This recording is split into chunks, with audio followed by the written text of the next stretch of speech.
నమస్తే అమ్మా. మరేంటి జగన్మోహన్ రెడ్డి గారు నిన్న కార్యకర్తల మీటింగ్తో మాట్లాడుతూ జగన్ 2.0 అంటే ఏంటంటే పాదయాత్రలు చూపిస్తాను, పాదయాత్ర చేస్తూ చంద్రబాబుకి సినిమా చూపిస్తాను చెప్పి మాట్లాడుతున్నాడు. ఒక మహిళగా దాని మీద మీరు ఎలా రియాక్ట్ అవుతారు, ఏం సమాధానం చెప్తారు? అసలు ఇంతకుముందు కూడా పాదయాత్ర చేసి జనాభాను తొక్కిచ్చేసేసి జనాభాను పడేసేసేసి చాలామంది శవాల మీద వెళ్ళాడు. ఇప్పుడు కూడా మరి పాదయాత్ర చేసి ఏ జనాభాను ముంచడానికి వస్తున్నాడు అనేది ప్రజల్లోకి వచ్చినాక తెలుస్తుంది. ఎందుకంటే ఇప్పుడు చంద్రబాబు నాయుడు గారిని తొక్కేస్తాను ఆ పాలన ఈ పాలన అని చెప్పేసి ఉన్నప్పుడు ముందు ప్రజల్లోకి రావాలి కదా. ముందు పాదయాత్ర చేయడం కాదు, ముందు 4 అడుగులు వేస్తే అప్పుడు ఏంటనేది తెలిసిపోద్ది. ముందు అడుగులోకి వెళ్తారా, చంద్రబాబు నాయుడు తొక్కుతారా, లేకపోతే ఇతనే తొక్కేసి పరిపాలనలోకి వెళ్ళిపోతాడా అనేది ప్రజల్లోకి వచ్చినా తెలుస్తుంది. అది అంటే అసలు నేను చేసిన డెవలప్మెంట్ని చంద్రబాబు తన పేరు మార్చుకొని తన అకౌంట్లో వేసుకుంటున్నాడు, పిల్లలు నాకు పుడితే చంద్రబాబు తనకు పుట్టారని చెప్పి గొప్పలు చెప్పుకుంటారని చెప్పి మాట్లాడుతున్నారని అసలు వ్యంగ్యంగా మాట్లాడటం ఏంటి, ఎలా చూడొచ్చు అంటారు?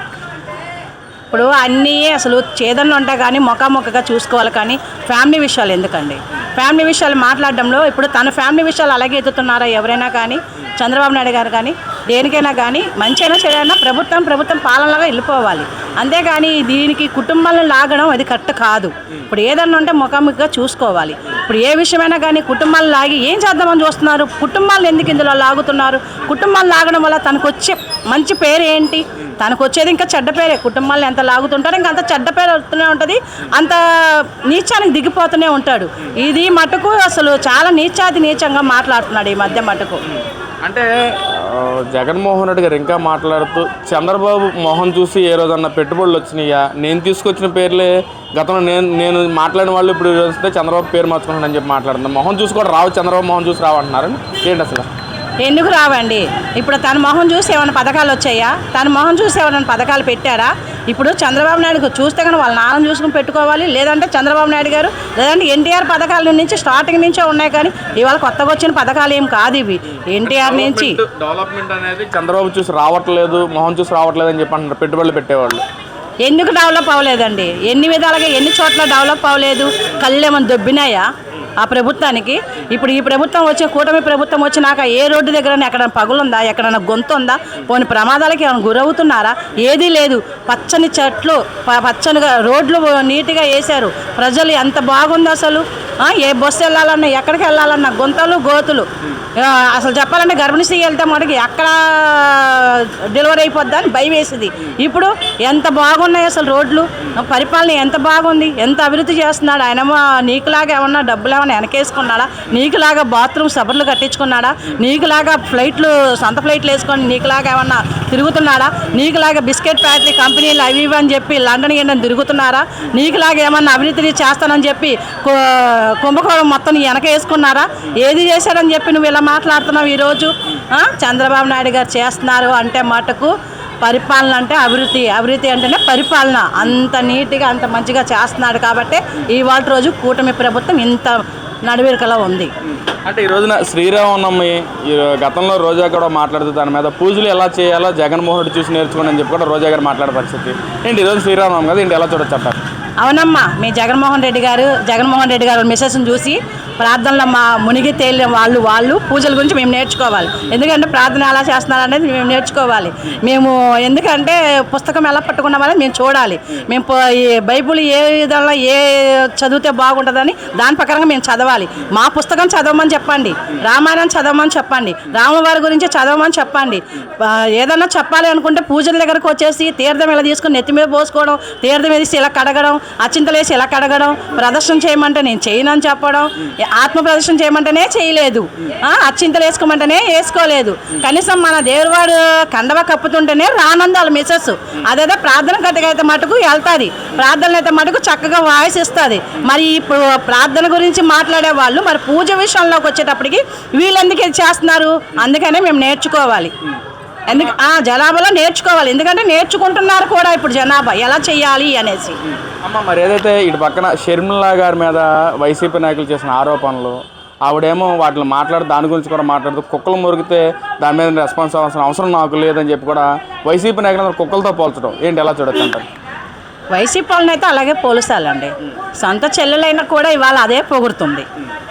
ఇప్పుడు సొంత రక్త సంబంధమేగా, బయట వాళ్ళు కూడా కాదు కదా. సొంత చెల్లెలే ఆ మాట అనిందంటే వాళ్ళు ఎంతది దిగిపోయారు అనేది ప్రజలకి తెలుసు.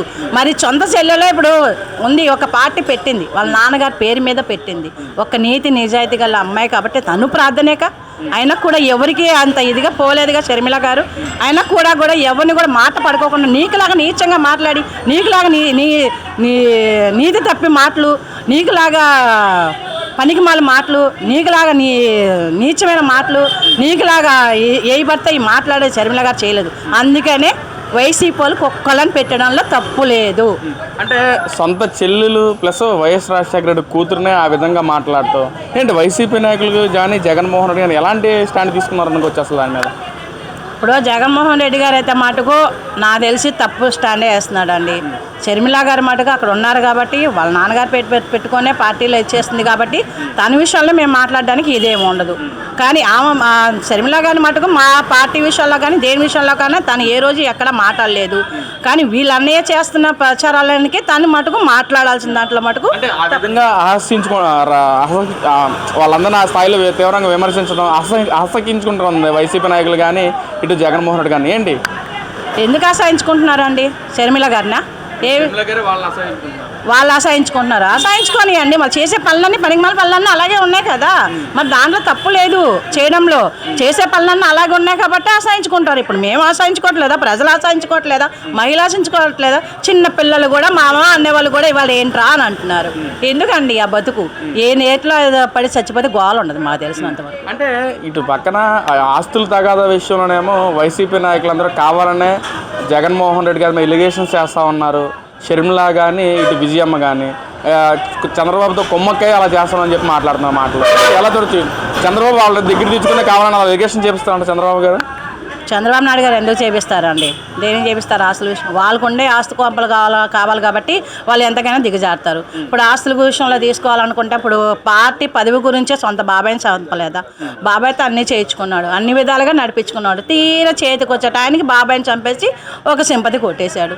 ఏమంటే కాలు జారి పడిపోయాడో లేకపోతే గుండెపోటు వచ్చిందో తెలియదు. కానీ లాస్ట్లో తేలింది కదా జగన్మోహన్ రెడ్డి గారు చంపారని. ఇప్పుడు దేనికి దానికి పనికిరాని పనులన్నీ ఇప్పుడు ముఖాముఖిగా రావాలా, డి అంటే డి అన్నట్టుగా రావాలా, కుటుంబంలోకి వస్తానన్నప్పుడు వచ్చి పోరాడి చూపించాలి. అంతేగాని ఆస్తుల గురించి, ఫ్యామిలీల గురించి, వాటి గురించి, వీటి గురించి మాట్లాడి అసలు ఆ చెప్పకూడదు. కానీ ఊరికొక్క కన్నా నీచంగా దిగజారు. సొంత చెల్లికి సొంత తల్లికే న్యాయం చేయనంత మనిషి ప్రజలకి న్యాయం చేస్తారంటే ఒక సామాన్యులుగా మీరు ఎలా చూడొచ్చు దాని మీద? వాస్తవమే కదండి అది. ఇప్పుడు కన్న తల్లినే లేసాడు, సొంత చెల్లి రక్త సంబంధాన్ని బయటకు తోసేశాడు. అలాంటి వాళ్ళు ఇప్పుడు బయటకు వచ్చి నా చెల్లి, నా పుట్టిల్లు, నా తమ్ముడు అనేసి నాయమ్మ అని చెప్పి నెత్తిమీద చేతి పెట్టి ఆ కుటుంబాన్ని కూడా కుంభకోళం చేసేస్తున్నాడు. ఏం మంచి చేశాడు? ఏం చేస్తున్నాడు వచ్చి? ఇప్పుడు తల్లికి చెల్లికి ఏ విధంగా పసుకుంకం కూడా ఇవ్వలేని వాడు ఇప్పుడు ప్రజలకు వచ్చి పరిపాలన చేస్తాడా? ఏ విధంగా చేస్తాడు వచ్చి? మేమైతే మటుకు వచ్చిన పాదయాత్రలకు వచ్చినా కూడా ఏ ఆడపిల్ల కూడా కనీసం ఒక పూలు కదా, ఒక హాతి కదా, కనీసం చెమ్ము నీళ్ళు కూడా పోయేదండి.